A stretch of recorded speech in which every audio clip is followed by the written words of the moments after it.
La ley del impuesto sobre la renta es uno de los elementos fundamentales del sistema fiscal en México, ya que permite al Estado gravar los ingresos de las personas físicas y morales de acuerdo con su capacidad económica. Su origen se remonta al año 1921, cuando el país comenzó a implementar su modelo de tributación progresiva y a lo largo del tiempo se ha ido actualizando. En particular, el régimen de arrendamiento, regulado en el capítulo 3 del título 4 de la ley del ISR, ha tenido un papel destacado ya que constituye una fuente constante de ingresos para las personas físicas que otorgan el uso o goce temporal de bienes inmuebles, al mismo tiempo que representa un medio importante de recaudación fiscal. El artículo 114 establece cuando una persona física está obligada a pagar el impuesto sobre la renta por los ingresos que obtiene del arrendamiento. La fracción 1 del artículo 114 establece que se consideran ingresos por arrendamiento aquellos que provienen del arrendamiento, subarrendamiento o de cualquier acto mediante el cual se otorgue a cambio de una contraprestación o el uso o goce temporal de bienes inmuebles. La fracción 2 señala que los ingresos obtenidos por certificados de participación inmobiliaria no amortizables se consideran parte del régimen de arrendamiento cuando provienen del uso o goce de inmuebles. Con ello busca mantener la neutralidad fiscal de modo que quienes obtienen rendimientos de inversiones inmobiliarias indirectas tributen igual que quienes arriendan directamente, salvo que estén sujetos a otro régimen fiscal. En el artículo 115 se desarrolla el principio de deducibilidad, reconociendo el derecho del contribuyente a restar de sus ingresos aquellos gastos necesarios para su obtención. La fracción 1 permite deducir el impuesto predial y otras contribuciones locales que beneficien directamente al inmueble.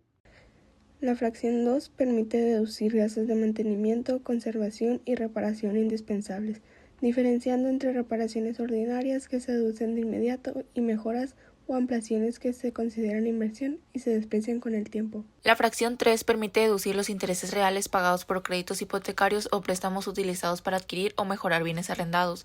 Con ello se preserva la simetría fiscal. Si el ingreso por arrendamiento es gravado, los costos financieros asociados con la obtención de este ingreso deben poder deducirse. La fracción 4 permite deducir honorarios y comisiones pagadas por la gestión del arrendamiento, siempre que haya comprobantes fiscales fomentando la formalidad. La fracción 5 habla de las reglas para la deducción de inversiones y depreciación fiscal. Establecen que las construcciones y mejoras deben registrarse en la contabilidad, depreciándose según la ley de la tabla del artículo 31 del reglamento de la ley ISR. La fracción 5 habla de las reglas para la deducción de inversiones y depreciación fiscal. Establecen que las construcciones y mejoras deben registrarse en la contabilidad, depreciándose según la ley de la tabla del artículo 31 del reglamento de la ley ISR. Fracción 6, primer párrafo. Este párrafo nos establece el principio básico de la deducción por inversiones. Solo pueden deducirse mediante porcentajes anuales de depreciación y no en una sola exhibición. El porcentaje aplicable es el 5% anual para construcciones y mejoras, conforme al artículo 34, fracción 2 de la ley del ISR. El segundo párrafo explica que desde un punto de vista fiscal, cuando un inmueble o mejora se usa parcialmente para arrendamiento, solo se puede deducir la proporción correspondiente a ese uso basada en la superficie, valor o tiempo de uso, para evitar deducciones totales por beneficios mixtos. El tercer párrafo explica que la deducción fiscal de un bien arrendado depende de su capacidad para generar ingresos gravados. Si deja de hacerlo, la deducción pierde su justificación y no se pueden aplicar porcentajes de depreciación mientras no esté arrendado. El cuarto párrafo explica que no se puede deducir de manera inmediata un bloque la parte no depreciada de un inmueble al venderlo o deja de tener derechos sobre él. Para evitar una doble deducción, la ganancia por venta ya incluye el costo fiscal del bien, por lo que deducir el saldo pendiente sería redundante. Quinto párrafo. Este último párrafo establece una obligación formal. Las inversiones deben estar debidamente registradas en la contabilidad y contar con CFDI válidos, además de documentos fiscales de respaldo como contratos, facturas, comprobantes de pago o permisos. Si estos requisitos no se cumplen, la inversión se considera no deducible, incluso cuando efectivamente se haya realizado. El artículo 116 regula el método de determinación del impuesto a cargo, tanto en pagos provisionales mensuales como en la declaración anual. El primer párrafo establece que los contribuyentes pueden optar por dos métodos, ya sea determinando los pagos provisionales sobre los ingresos efectivamente percibidos aplicando el porcentaje de deducción SIA que determina la ley, o calcularlo sobre la diferencia entre ingresos y deducciones reales. El segundo párrafo dispone que los pagos provisionales deben efectuarse a más tardar el día 17 del mes siguiente al que corresponde al ingreso. Y el tercer párrafo prevé que, en caso de que las deducciones superen los ingresos, la diferencia podrá amortizarse contra utilidades futuras. El cuarto párrafo regula el manejo de los ingresos anticipados, es decir, aquellos casos en los que el arrendador recibe rentas correspondientes al periodo futuro. Aunque el ISR normalmente se paga cuando el ingreso se recibe efectivamente, según el artículo 114, este párrafo establece una excepción. Si se pueden identificar los meses a los que pertenecen las rentas anticipadas, estas no se acumulan al momento del cobro, sino durante el periodo que cubren. Este criterio evita concentrar todos los ingresos de un solo ejercicio fiscal y mantiene la correspondencia entre ingresos y periodos económicos. No obstante, si el contrato no especifica el periodo o se recibe un depósito sin identificar, el monto se considera ingreso acumulable inmediato. Quinto párrafo. Este párrafo complementa al anterior y regula los depósitos en garantía o anticipos que, aunque inicialmente no constituyen renta, se convierten en ingreso definitivo con el tiempo. Esta disposición garantiza que el ISR se aplique cuando el ingreso se materializa realmente y no al momento de su recepción si tenía otro propósito. El sexto párrafo regula el último pago provisional del ejercicio, que debe ajustarse al monto real de ingresos percibidos y deducciones efectivas. Esto permite al contribuyente cerrar su ejercicio con un saldo exacto, evitando discrepancias entre pagos provisionales y declaración anual. El artículo 117 trata los supuestos de excepción y coordinación internacional en materia de arrendamiento. Artículo 117. Primer párrafo. Este determina que cuando el arrendamiento forme parte de una actividad empresarial, los ingresos se integrarán a la totalidad de la actividad y tributarán bajo el régimen de actividades empresariales y profesionales, no bajo el capítulo de arrendamiento. Segundo párrafo. Nos regula el tratamiento de residentes en el extranjero que obtienen ingresos por otorgar el uso de inmuebles en México. Este establece que dichos ingresos se consideran de fuente de riqueza en territorio nacional, por lo que deben estar sujetos al ISR mexicano.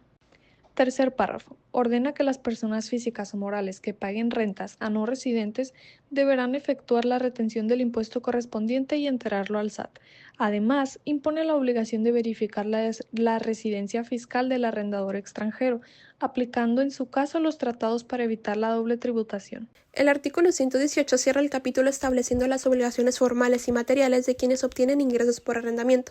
La fracción 1 obliga a los contribuyentes a llevar contabilidad electrónica y conservar la documentación comprobatoria de sus operaciones.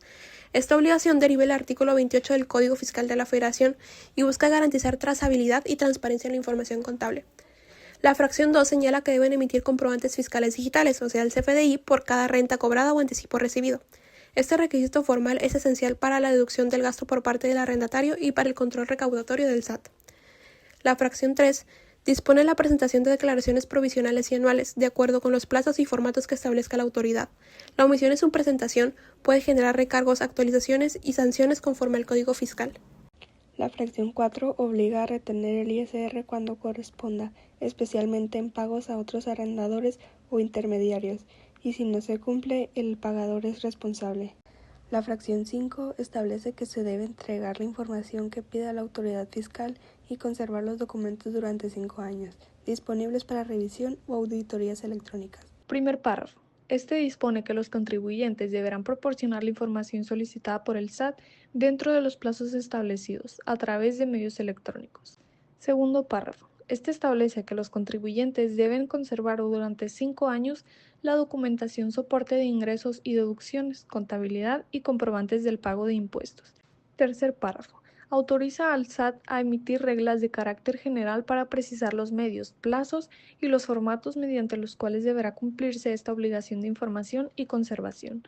Con ello, se otorga la flexibilidad administrativa para adaptar las normas y los avances tecnológicos, manteniendo actualizadas las plataformas electrónicas.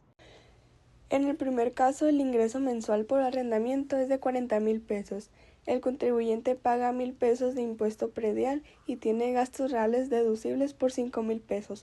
Primero se aplica la deducción ciega del 35%, que equivale a 14,000 pesos. A esa cantidad se le suma el predial, dando un total de 15,000 pesos de deducciones. Después de restar estas deducciones al ingreso, la base gravable queda en 25,000 pesos y el ISR a pagar es de 3,672 pesos. Luego, con deducciones reales, se suman los 5,000 pesos de gastos y el predial, dando 6,000 pesos de deducción total. La base gravable queda en 34,000 pesos y el impuesto a pagar es de 5,594.40. En el segundo caso, se calcula el ISR de todo el año considerando un ingreso total de 480,000 pesos. un predial anual de 12,000 pesos y gastos reales por 60,000 pesos. Con la deducción ciega del 35% se obtiene una deducción de 168,000 pesos, más los 12,000 del predial, dando un total de 180,000 pesos de deducciones. La base gravable resulta de 300,000 pesos y el ISR anual a pagar es de 7,802 pesos, después de los pagos provisionales. En cambio, con deducciones reales se restan en total 72,000 pesos, dejando una base gravable de 408,000 pesos. En este caso, el ISR anual es de 11,118.2. En conclusión, los artículos del 114 al 118 conforman un subsistema fiscal muy autónomo y tecnificado, cuya comprensión nos exige integrar los principios económicos de renta real con algunos de los criterios jurídicos de imputación temporal, deducibilidad y prueba documental.